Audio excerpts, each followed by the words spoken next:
Hello learners, मैं हूं doctor Megha Pant, assistant professor school of humanities से। और आज का हमारा टॉपिक है व्यावसायिक और व्यक्तिगत संबंधों का निर्माण और संवर्धन। Part 1, building and sustaining professional and personal relationships.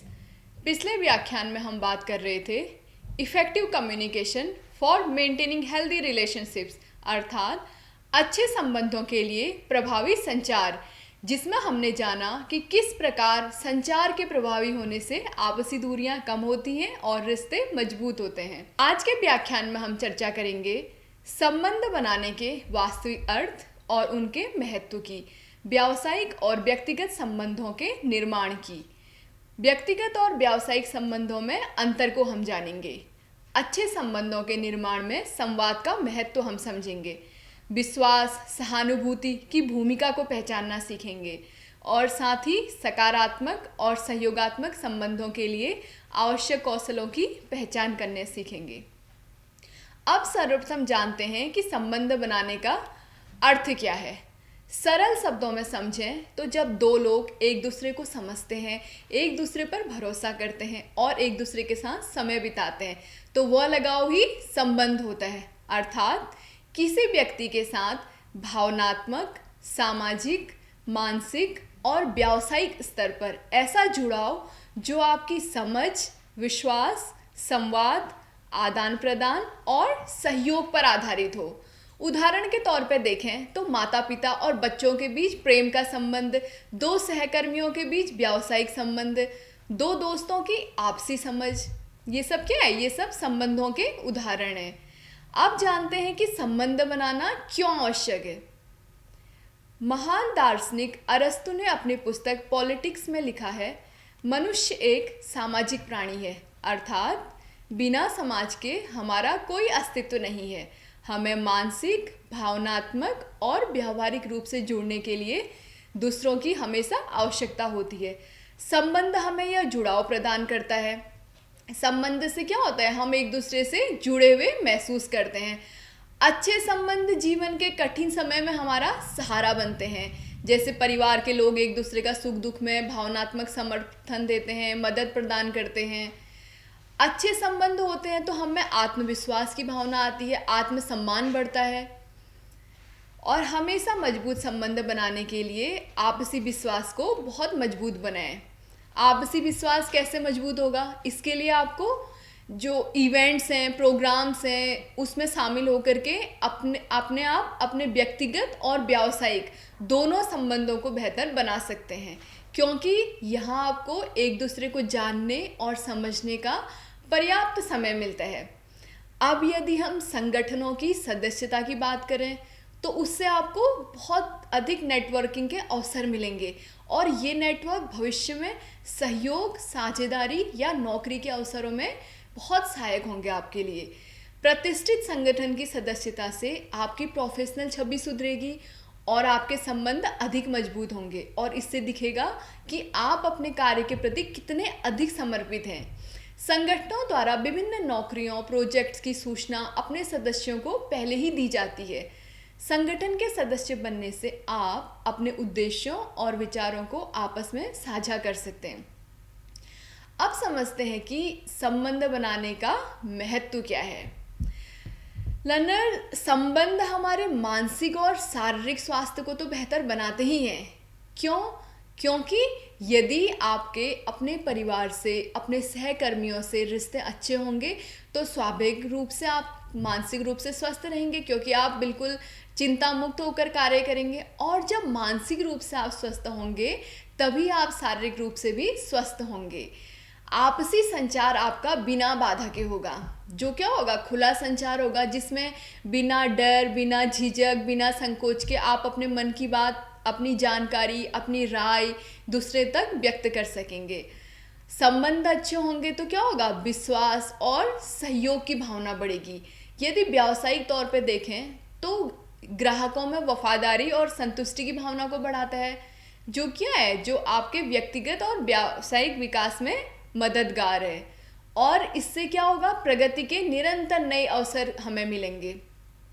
साथ ही करियर में विकास होगा और हमारे मार्गदर्शन में भी ये अत्यंत महत्वपूर्ण होगा। अब बात करते हैं कि कैसे हम व्यक्तिगत और व्यावसायिक संबंधों का निर्माण करें। सर्वप्रथम इनमें आता है विश्वास। एक दूसरे पर विश्वास करना अत्यंत आवश्यक है। लर्नर्स, विश्वास बहुत बड़ी शक्ति है। इससे आपके व्यक्तित्व में लचीलापन आता है और समय के साथ यह और अधिक मजबूत बनता है। यह एक अदृश्य बंधन है जो कार्यस्थल पर होता है तो टीम के सदस्यों के बीच सुरक्षा की भावना पैदा करता है। और दूसरा महत्वपूर्ण बिंदु है सम्मान, जिसका अर्थ है दूसरे के विचारों और भावनाओं का ध्यान रखना, क्योंकि व्यक्ति की भावनाओं को समझकर ही उसके प्रति सहानुभूति का भाव प्रकट किया जा सकता है और आपके व्यक्तित्व का एक बहुत बड़ा गुण भी है। संचार हमारे जीवन में बहुत अधिक महत्व रखता है, इससे आप सभी लोग सहमत होंगे, क्योंकि बिना वार्तालाप के आप और हम अपना जीवन नहीं बिता सकते हैं। बिना संचार के आप अपने विचारों को दूसरे तक नहीं पहुंचा सकते हैं और ना ही आप दूसरे के विचारों को समझ सकते हैं। विश्वास, सम्मान, संचार, सहानुभूति, ये चारों आपके जीवन, आपके व्यक्तिगत जीवन और आपके व्यावसायिक जीवन पर अच्छी तरह से काम करने वाले एक संगठन की नींव है। अब बात करते हैं व्यक्तिगत और व्यावसायिक जीवन में संबंधों के महत्व की। संबंध हमारे लिए बहुत महत्वपूर्ण है क्योंकि जीवन में भावनात्मक रूप से संतुलित रहना अत्यंत आवश्यक है। जीवन में कई उतार चढ़ाव आते हैं, हमेशा हर दिन तो एक सा नहीं रहता। सुख है तो दुख भी आएगा, दुख है तो सुख भी आएगा। तो उन उतार चढ़ावों के बीच आप कैसे संतुलन बैठाते हैं, यह आवश्यक है। आत्मविश्वास का होना बहुत आवश्यक है, क्योंकि बिना आत्मविश्वास के आप कोई भी कार्य अच्छे से नहीं कर पाएंगे। अगर आप आत्मविश्वास से लवरेज हैं तो आपकी बातों में वह स्पष्ट दिखाई देगा और आप अपने कार्यों से दूसरे के लिए प्रेरणा के स्रोत बन सकते हैं। जैसे यदि माता पिता अपने बच्चों की कोशिशों की सराहना करते हैं तो बच्चे क्या होता है, उससे असफलताओं से डरते नहीं हैं, बल्कि इससे उनका स्वयं पर आत्मविश्वास और अधिक मजबूत होता है। इसके साथ ही आपके जीवन में मूल्यों और संस्कारों का होना भी आवश्यक है, क्योंकि आपके संस्कार ही आपको एक अच्छा और एक बुरा इंसान बनाते हैं। अच्छे समय में चाहे आप किसी का साथ दें या ना दें, परंतु दुख के समय सदैव अपने साथी के साथ आपको खड़ा रहना है। लर्नर्स, मूल्य वे नैतिक और सामाजिक सिद्धांत हैं जो तय करते हैं कि क्या सही है और क्या गलत। ये हमारे निर्णयों, व्यवहार और संबंधों को दिशा देते हैं, जैसे सत्य बोलना, दूसरों की मदद करना, वादा निभाना। और संस्कार वे गहरे प्रभाव होते हैं जो परिवार, समाज, शिक्षा और संस्कृति से हमें मिलते हैं। ये हमारे व्यवहार और सोच में झलकते हैं, जैसे बड़ों का आदर करना, रोज प्रातःकाल समय पर उठना। ये सब क्या है, आपके संस्कार हैं। इसी तरह व्यावसायिक जीवन में टीम वर्क और सहयोग का होना भी अत्यंत आवश्यक है। अकेले आप अपनी कंपनी को ऊंचाइयों पर नहीं ले जा सकते हैं। सकारात्मक माहौल पैदा करना होगा। इससे क्या होगा, सकारात्मक माहौल से प्रतिस्पर्धा नहीं बल्कि आपस में सहयोग की भावना बढ़ेगी। लोग एक दूसरे का सहयोग करेंगे।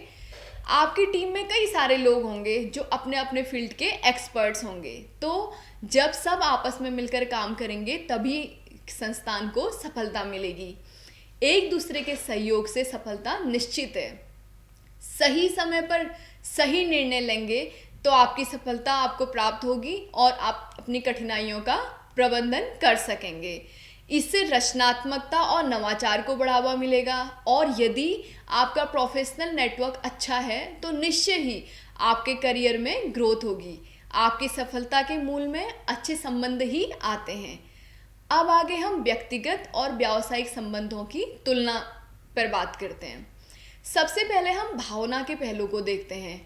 व्यक्तिगत संबंध हमेशा भावनात्मक होते हैं और इसके विपरीत व्यावसायिक संबंध व्यावहारिक और पेशेवर होते हैं। इसमें आप प्रोफेशनल तरीके से सिर्फ काम के लिए एक दूसरे से जुड़ते हैं। अब लक्ष्य के आधार पर तुलना करते हैं तो हम देखते हैं व्यक्तिगत जीवन में हम संबंध बनाते हैं तो हमारा लक्ष्य होता है अपनेपन का भाव जगाना, और इसके विपरीत व्यावसायिक जीवन में हमारा लक्ष्य क्या है, एकमात्र लक्ष्य है उत्पादकता। जिस भी कार्यस्थल में आप कार्य कर रहे हैं, आपका लक्ष्य सिर्फ अपनी कंपनी को शीर्ष पर लेकर जाना है। व्यक्तिगत और व्यावसायिक जीवन में यदि हम चुनौतियों की बात करें तो व्यक्तिगत जीवन में हम अपेक्षाएं करते हैं कि यदि आपकी अपेक्षाएं पूरी नहीं होती हैं तो फिर क्या होता है, आपको बुरा लगता है और ऐसे में वो अपेक्षा एक चुनौती बन जाती है।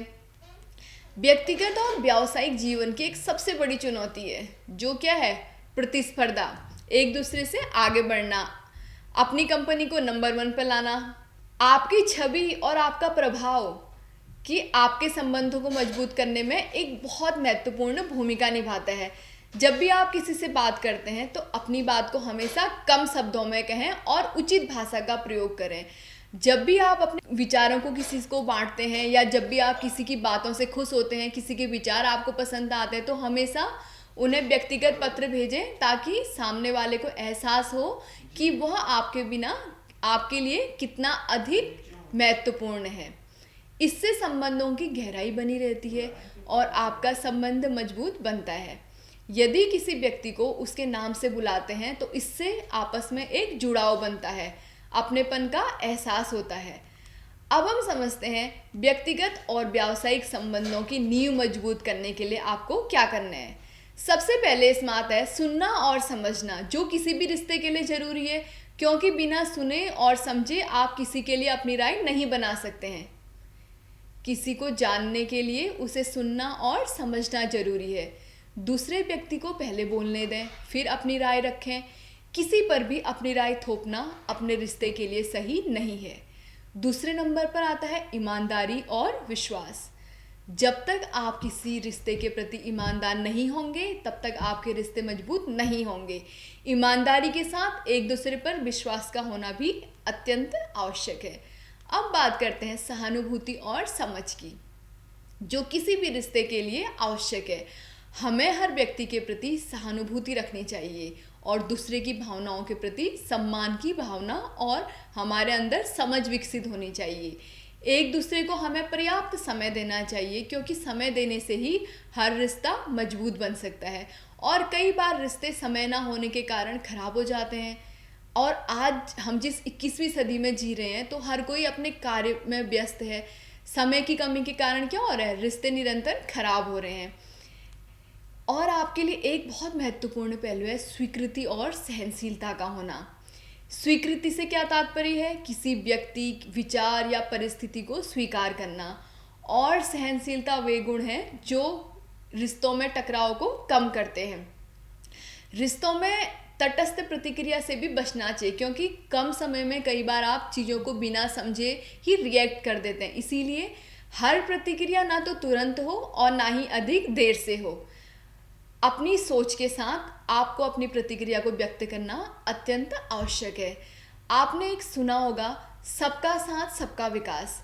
इस अवधारणा में हमेशा आपसी सहयोग और सहभागिता से विविधता में एकता की भावना का समावेश करके आपको अपने समूह में कार्य करना होगा।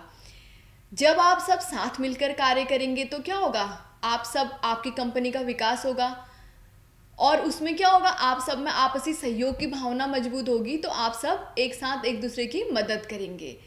अब जानते हैं कि सक्रिय श्रवण की कला क्या है, एक्टिव लिसनिंग का क्या रोल है। ध्यान से दूसरे की बात को सुनना सबसे महत्वपूर्ण है, क्योंकि जब भी कोई व्यक्ति बोल रहा हो तो आप उसकी बात पर पूरा ध्यान दें, अपना आँखों से उससे संपर्क बनाए रखें और सर हिलाकर गैर मौखिक संकेतों का प्रयोग करके उन्हें अपनी सहमति दर्ज कराएं।